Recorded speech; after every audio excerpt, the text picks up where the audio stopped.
Everyday survival in Victorian London was a slow horror film on repeat, and the camera caught it all. Children crawling through flues, bodies discarded in workhouses, crowds pressing against gallows. These weren't scenes staged for effect, but daily sights on the streets. The shocking truth is that for millions, progress meant more misery, not less. In this compilation, you'll see the hidden images that make Victorian London look less like history and more like the setting of a nightmare. The unsettling part isn't what's shown, it's how normal these horrors once were. Before we move on, please take a moment to subscribe to the channel and like the video. Number 1. Children in the chimneys. A child barely larger than the soot brush itself, swallowed by a fireplace, flew. This was the sight across Victorian London, where the smallest bodies were sent into the narrowest chimneys. The work was considered simple: climb, scrape, and wriggle back down. But it demanded children small enough to slip into spaces barely wider than their shoulders. Some were only 6 years old,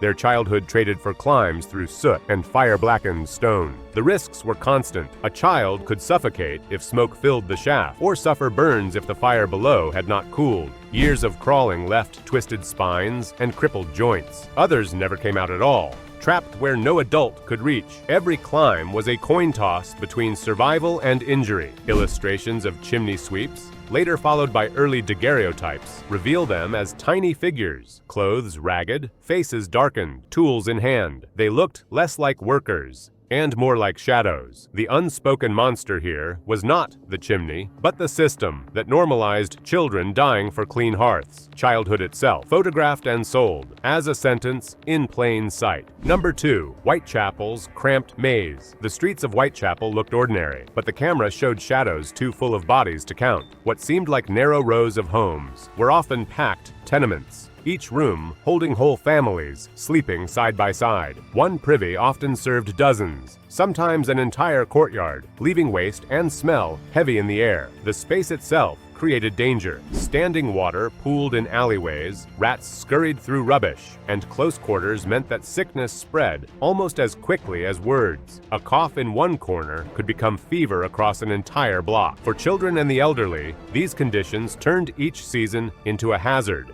making survival itself uncertain. Photographs from the time, along with woodcut illustrations, froze these cramped worlds into stark images. You see brick walls not just as buildings, but as rough surfaces scarred with damp and filth. Narrow alleys appear more like funnels of poverty than streets. Behind the idea of dangerous districts was a deeper truth. Whitechapel produced death long before crime ever reached it. This was a city building new ways to kill daily. Number 3. Street urchins on display. Dirty faces staring into the camera lens, hands outstretched, orphans who made the street their home. These were not rare sights in Victorian London, but common figures in photographs, engravings, and reports. Crowds passed them daily, yet it was often the lens that turned them into a spectacle for the public. The presence of so many homeless children unsettled the city. They were seen as both a social threat and a pity-inducing reminder of neglect. In newspapers and prints, they appeared as cheeky street Arabs or mischievous runaways wrapped in rags and caught in play. But the truth felt different. Hunger gnawed at them, fights broke out over scraps, and cold nights ended many early lives. Cameras transformed them further. To some, photographs of tiny bodies huddled in doorways looked sentimental,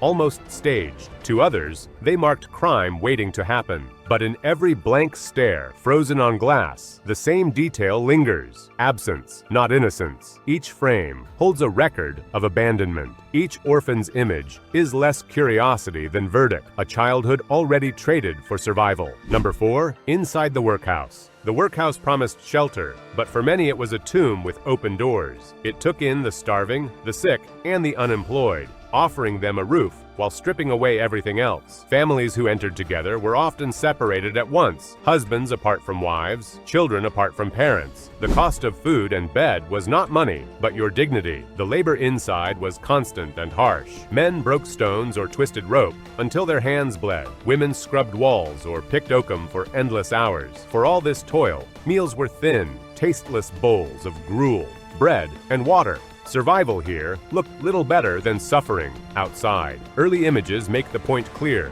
Daguerreotypes show blank faces lined from hunger, shoulders curved from fatigue. Reports described them in numbers, as if counting livestock rather than lives. These were not stray cases of cruelty, but the rules working as planned. The workhouse camera shot resembles a prison photo because, in practice, it was one. Number 5. Crowds at the scaffold. Rows of faces pressed together, watching a life cut down in public. This was not a hidden spectacle, but one staged in the open air. Executions in Victorian London were civic events, complete with crowds that swelled across streets and courtyards. Men, women, and even children stood shoulder to shoulder, compelled not only by morbid curiosity, but by the sense that justice itself was a kind of theater. The press of the crowd carried its own risk. Bodies crammed so tightly that a stumble could become deadly. The damp air held sweat, tobacco, and sickness, and you could catch a fever more easily than a lesson about morality. For many, the execution itself was almost secondary to the jostling chaos, shouts, and tension of the mass gathered to watch one final drop of the rope. Images from the time capture not silence,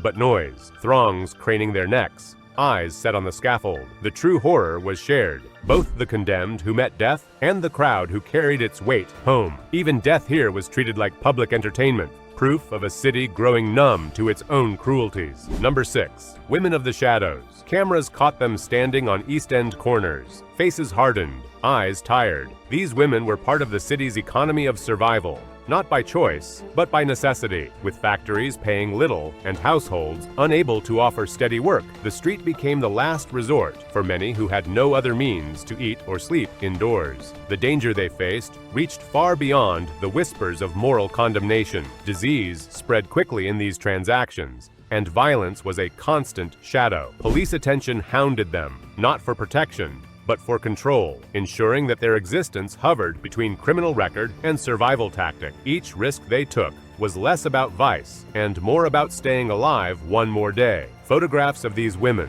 often disguised, struggle with performance. Some images cast them as exotic, others posed them as warnings. But in both cases, the truth remained the same. Their lives were reduced to trade. The real horror lies in that reduction. Victorian photographs of women in shadows hum with both presence and erasure. They live, but history only labeled them. Number 7. Rooms filled with smoke. In dim rooms, cameras showed men slouched like corpses, haze curling above them. These were the infamous opium dens, narrow basements, and hidden parlors that haunted the Victorian imagination. Some were tucked below taverns, others behind shop fronts, and inside them you could find laborers and gentlemen alike collapsed under the same drifting smoke. To many observers, these rooms were immoral dens of corruption, but their draw was not excitement, it was escape. For the poor, smoke softened the hard edges of hunger and cold. For the wealthy, it offered a retreat from the demands of upright society. Either way, the dens were less a playground than a refuge,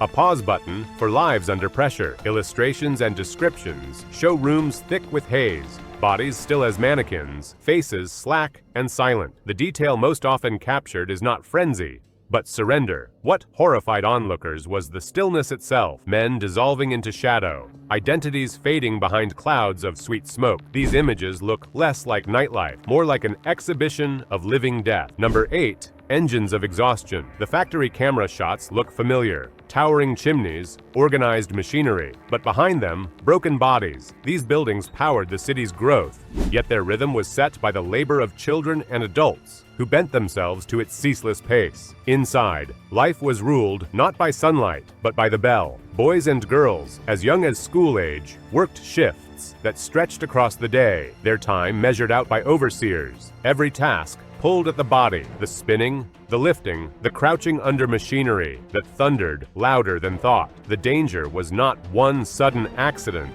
but a slow grind. Lungs filled with dust, backs stunted, hearing shattered. Photographs make the silence louder. You see child spinners at their posts, thinner than the frames they tended, and women bent forward over looms with hands disappearing into motion. Their eyes are on nothing but the work, their presence already erased by the machine. Progress here was forged in exhaustion.